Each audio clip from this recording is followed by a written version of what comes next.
Eu canto a alegria de ser teu. Jamais caminharei sem tua luz. Teus passos seguirei sem hesitar. Te dou meu coração. E como nós desejamos, Jesus, que o Senhor seja louvado na boca de todos os viventes que habitam a superfície da terra, que habitam a terra. Como o cristão autêntico gostaria de ver nos lábios dos pequeninos, dos grandes, de todos, sem exceção alguma, um amor único, um direcionamento único, um objetivo único de toda a humanidade, que é te louvar, Senhor, com conversões, é te louvar, Senhor, com canções, com orações, é te louvar conjugando o verbo amar entre nós, porque é isso que agrada o alto, é isso que faz o céu estremecer de alegria, quando um pecador se converte. Imagine um mundo todo cristão, imagine um mundo sem fração nenhuma de outros segmentos, onde o Senhor fosse verdadeiramente o Rei único, o Senhor único dessa terra que o Senhor mesmo criou e não lhe deu, numa gratuidade que só pode vir de um Deus como vós, que é o próprio amor e a misericórdia. E bom dia a todos vocês que estão começando a faina diária, né, o trabalho, o labor diário. Muitas vezes pessoas cansadas de labutarem há tanto tempo, outras com expectativas, começando a trabalhar, a buscar, e quantos que estão também ao mesmo tempo desempregados, sofridos por causa da dificuldade de pôr o pão na mesa. Mas quando nós temos fé, quando nós acreditamos, eu digo para você, irmãos, irmãs,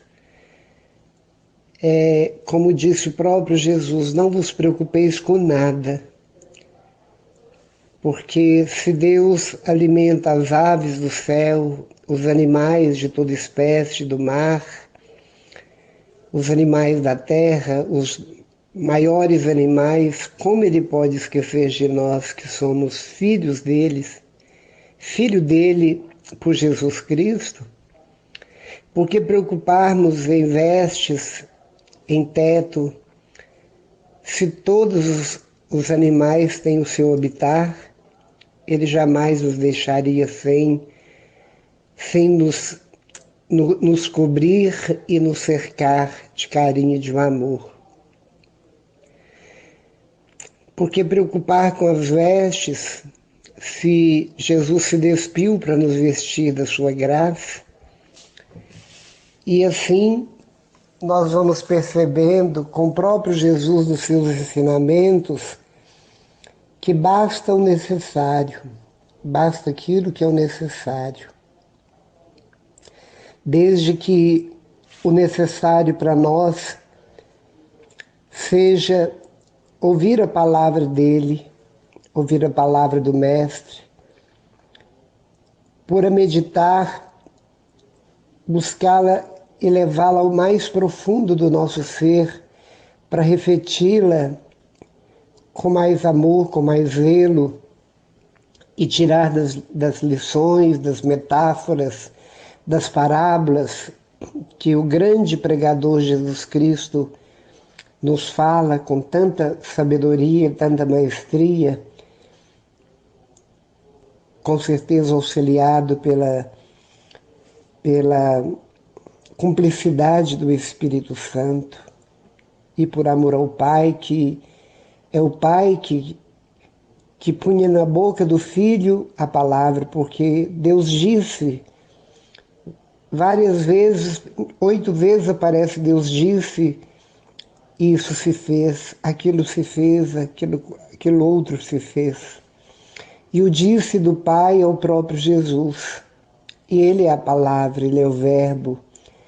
É Ele que comunicou, que desvelou o rosto do Pai e nos mostrou a maravilha de ter um Deus que é absoluto, extraordinário, surpreendente, fascinante, inexprimível, inexpressível. Ele nos mostra este Deus, revela este Deus, desvela este Deus e nos ensina a chamá-lo de Pai também.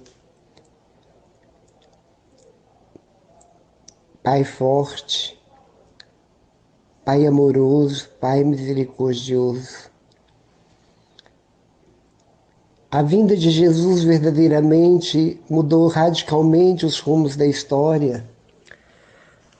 A vinda de Jesus foi um divisor de águas na vida de todos que todos que viveram contemporâneos a Ele, e até hoje Jesus vem sendo divisor de águas de muitas vidas, transformando-as, resgatando almas que já estão quase sendo devorada e engolida pelo lobo voraz.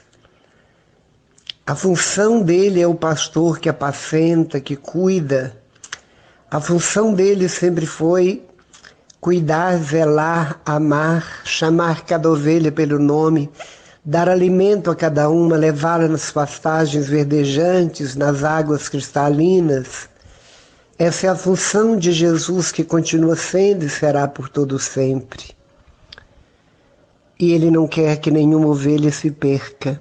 E sem o pastor, a ovelha é tão frágil, é tão tola, que ela se perde. E no mínimo que quando ela se perde, ela vai cair exatamente nas garras dos predadores. Porque os predadores estão sempre vigiando, pronto a devorar.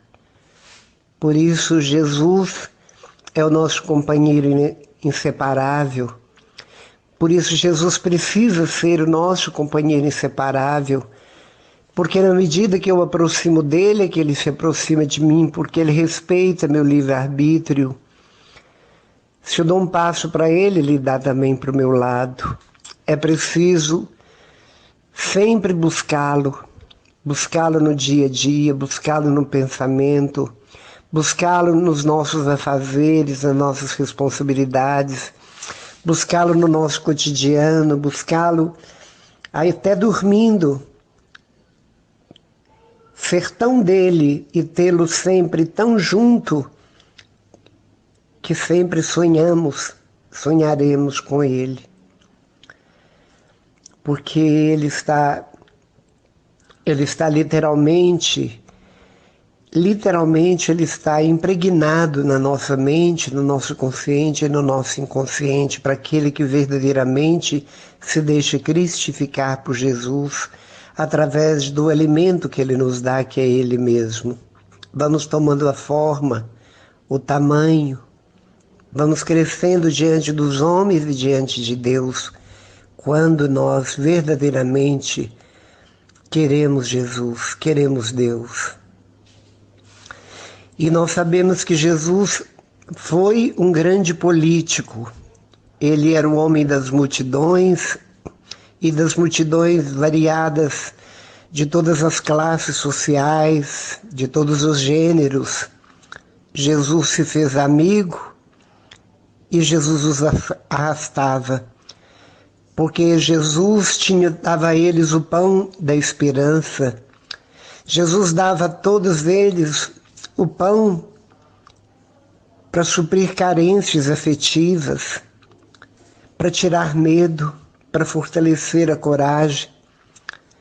E Jesus sempre soube e entendeu a criatura humana, porque ele viveu dentro de uma realidade muito difícil no seu tempo.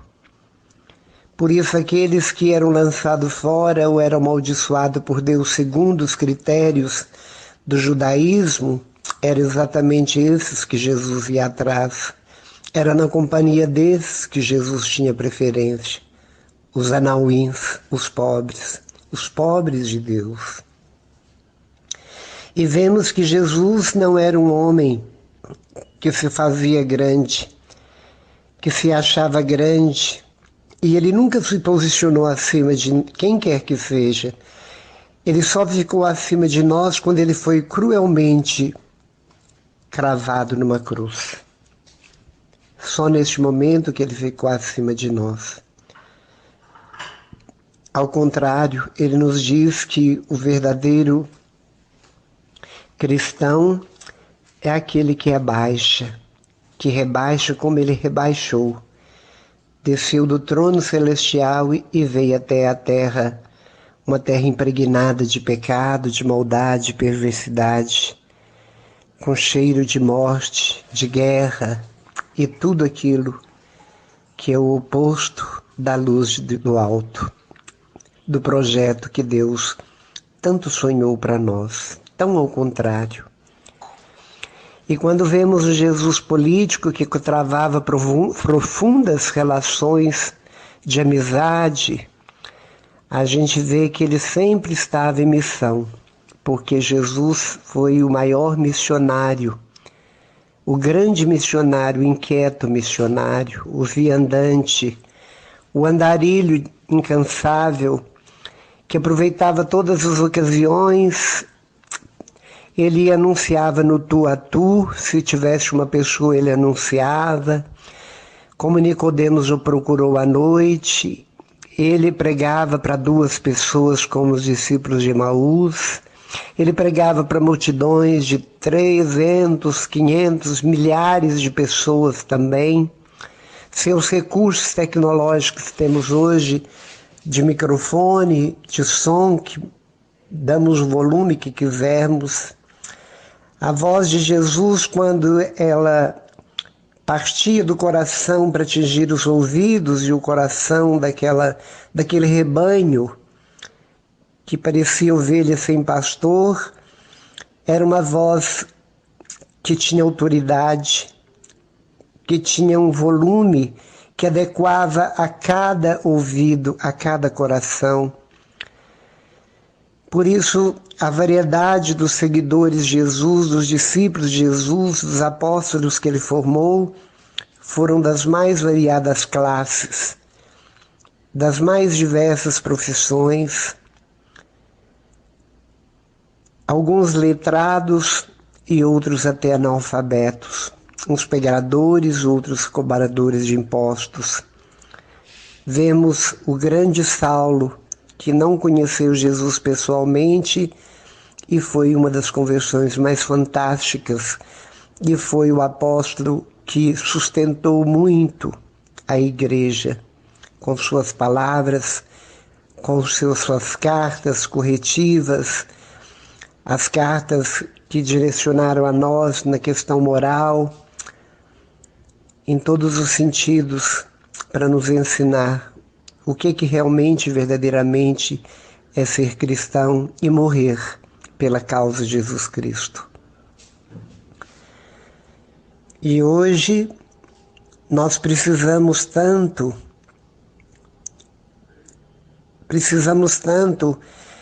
muito mais do que escrever na testa, como os judeus escreviam, faixas na testa, nos braços, nas roupas, frases bíblicas. Muito mais do que tudo isso é nossas atitudes, convencer as pessoas próximas de nós que verdadeiramente somos seguidores de Jesus, de longe perceberem nosso cheiro, nosso odor, perceberem nosso olhar o amor que não condena, que não julga, perceberem nossas palavras o tom suave de paz, apaziguador, do qual Jesus consolava,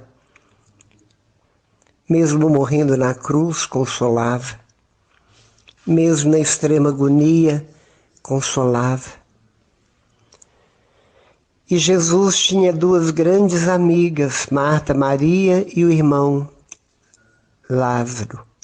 E sempre que ele vinha das regiões de Jericó, Betânia, que ficava entre Jerusalém e Jericó, ele passava ali, no calor extenuante do dia, no cansaço da viagem, com os pés empoeirados pela missão.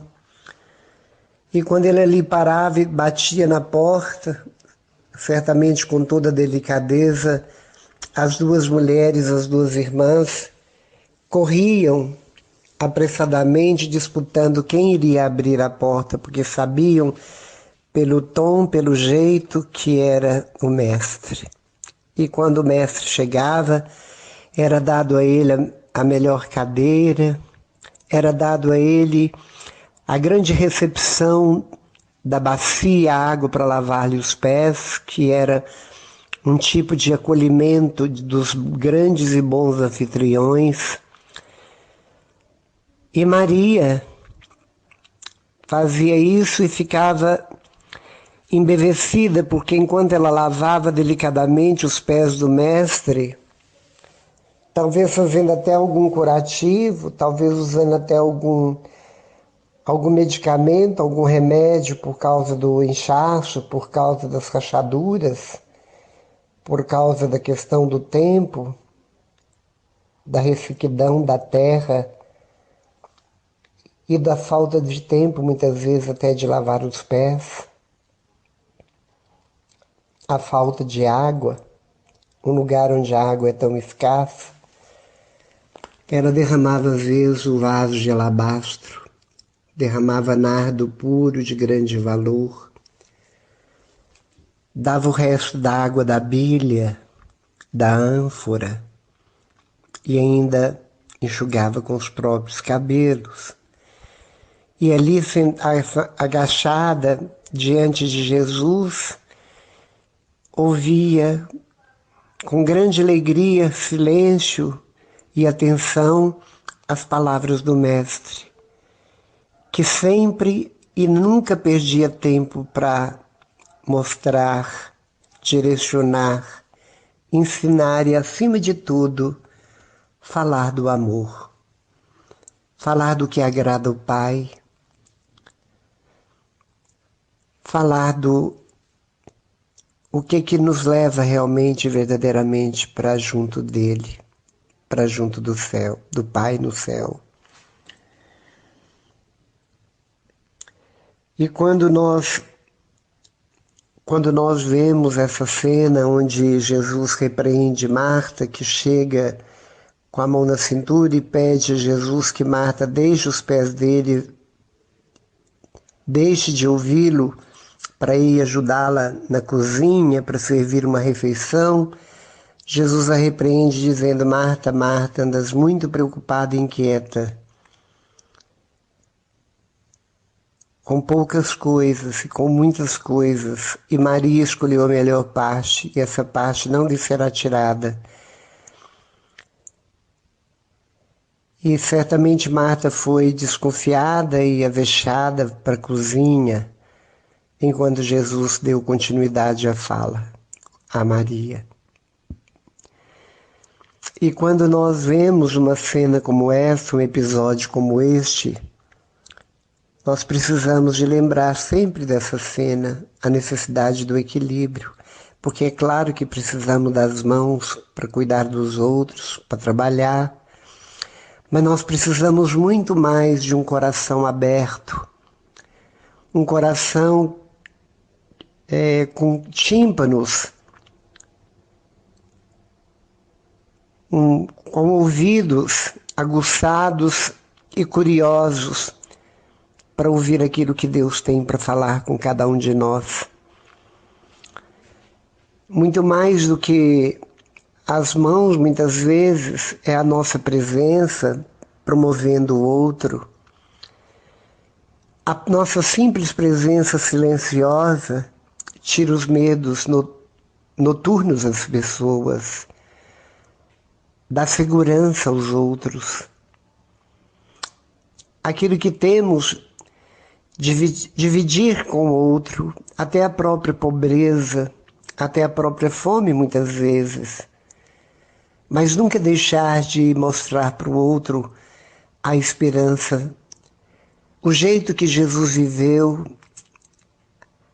a simplicidade daquele Galileu, a entrega absoluta às providências do Pai que ele se dava, entregava sem se preocupar de forma alguma com o amanhã, mas apenas vivendo intensamente, com alegria e com amor, com suas emoções e sentimentos, o dia a dia.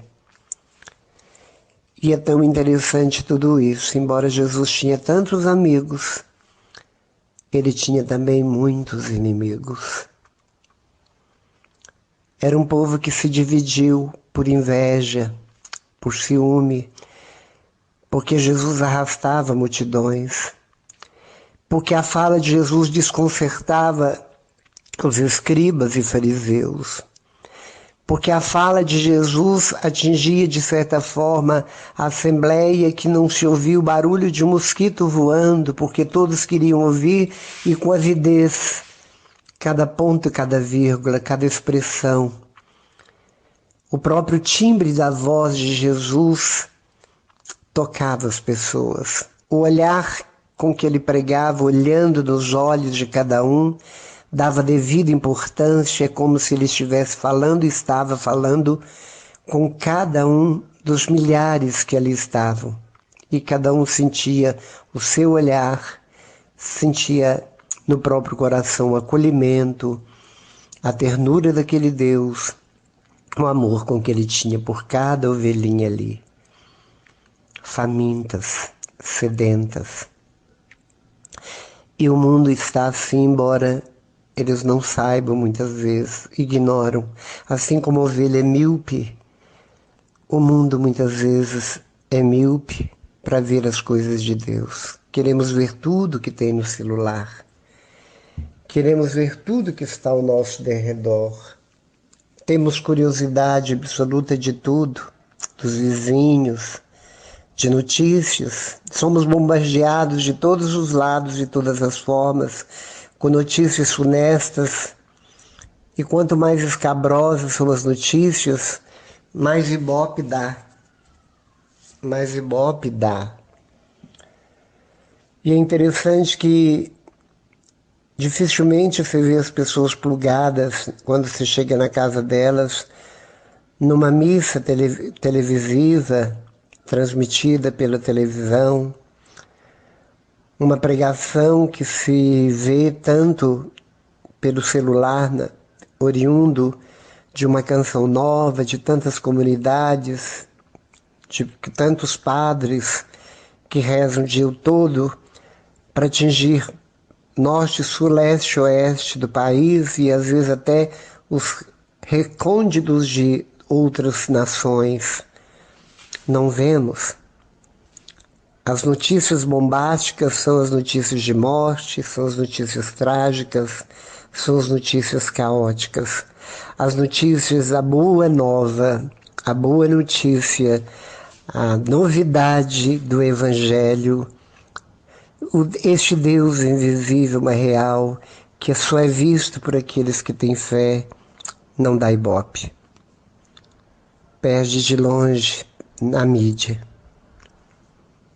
E eu fico pensando como que isso entristece aquele que planejou com tanto amor, que projetou com tanto amor, esperou com tanto amor, constituiu, fez, criou com tanto amor o enxoval, nos colocou ali e tudo fez para cada um de nós, pecadores, desobedientes, cabeça dura, testa de ferro, nuca de bronze, e ele foi insistente, e quando não tinha mais recursos, ele ainda manda o próprio filho, porque Os povos da aliança, muitos deles se misturaram com os pagãos, adorando deuses politeístas e esquecendo o Deus verdadeiro. Com certeza, há soluços inaudíveis que, porque Deus chora o nosso distanciamento, chora o nosso egocentrismo, nossa egolatria, nossos egoísmos. Com certeza Deus chora como o pai do filho pródigo. Chorava incessantemente de saudade do filho que ele não sabia, nenhuma carta, nenhuma notícia recebeu. E como que ele se alegrou quando ele viu uma figura desfigurada surgindo no horizonte. Ele ficou em pé imediatamente, enxugou as lágrimas embaçadas para ver se realmente ele não estava sendo enganado pelas vistas, e ele reconheceu o filho dentro das vestes da indignidade. E já foi correndo, abrindo portas, e gritando para os empregados: venham, meu filho está voltando. Abraça o filho e lhe dá um banho com as próprias lágrimas de saudade, de perdão. Introduz o filho novamente na sua casa, no seu regaço, e dá a ele toda a dignidade, e o mesmo brasão que o filho rejeitou lhe é devolvido. E este é o nosso Deus. Este é aquele que Jesus nos revela através do coração da Bíblia, que é essa parábola do filho pródigo, para ilustrar para nós, nas 3 parábolas grandes e importantes, que estão todas no capítulo 15 de Lucas, mostrar a grandeza de Deus e a imensidão do amor que Ele tem por você, por cada um de nós. Faça essa experiência agora. Se deixe amar pelo alto. Se deixe abraçar por Deus, pelo sagrado, pelo divino. Não tenha vergonha, não tenha medo. Apenas se deixe abraçar, porque Deus, Ele é insujável. Nada suja Deus, nada mancha Deus. Ele é impecável e ama o pecador, só não ama nossas atitudes pecaminosas. E Ele quer exatamente aquilo que é o meu pecado, o seu pecado, porque tudo que eu quiser dar para Deus, Ele não precisa, Ele não quer, Ele não depende. A única coisa que Ele quer de mim, a única coisa que eu tenho para oferecer e dá-lo é meu pecado. Nada mais nós temos. Nós não temos nada, nada. Nós vemos nesse tempo de Covid o Trump com a mesma doença que muitos pobres de favela tiveram. Os grandes ricos milionários sendo enterrados, sepultados nas mesmas condições de um favelado. Deus mostrando para a humanidade que não existe diferença entre os nós, que todos nós somos iguais e amados por Ele, e que nós deveríamos ver com a mesma ótica, porém nos colocar e nos posicionar abaixo dos nossos irmãos, porque nosso lugar, quando estamos sozinhos, é aos pés da cruz, conversando com o Mestre, ouvindo. E quando eu saio da presença do Mestre na cruz, o meu lugar é na horizontalidade do universo, é nos pés do irmão. É nos pés do irmão, assim como Maria se pôs aos pés de Jesus para lavar-lhe os pés. Mas Jesus nunca perdeu a oportunidade de agachar e ir até a miséria humana, assim como Ele fez. E hoje Ele é exaltado no céu, mas Ele quer ser exaltado dentro do seu coração, na sua vida, fazendo uma linda história com você. A história, a minha história com Jesus. A minha história onde Ele, pouco a pouco, caminhando lado a lado, Ele vai me santificando e cada vez mais vai me levando para junto do Pai. Obrigado, Senhor, pela sua presença. Obrigado, Senhor, pela sua palavra. Obrigado, Senhor, por ser meu amigo. Obrigado por ser um Deus tão providente, tão óbvio, um Deus concreto, que nós vemos com os olhos os milagres acontecendo em nossas vidas. Basta pedirmos com humildade e o Senhor proverá. Louvado seja nosso Senhor Jesus Cristo, para sempre seja louvado. Estivemos unidos e reunidos e sempre estaremos assim ao redor do altar da mesa eucarística, será sempre em nome do Pai, do Filho e do Espírito Santo. Amém. Tudo te entreguei, nada me restou, livre eu fiquei, só para te amar, meu Deus.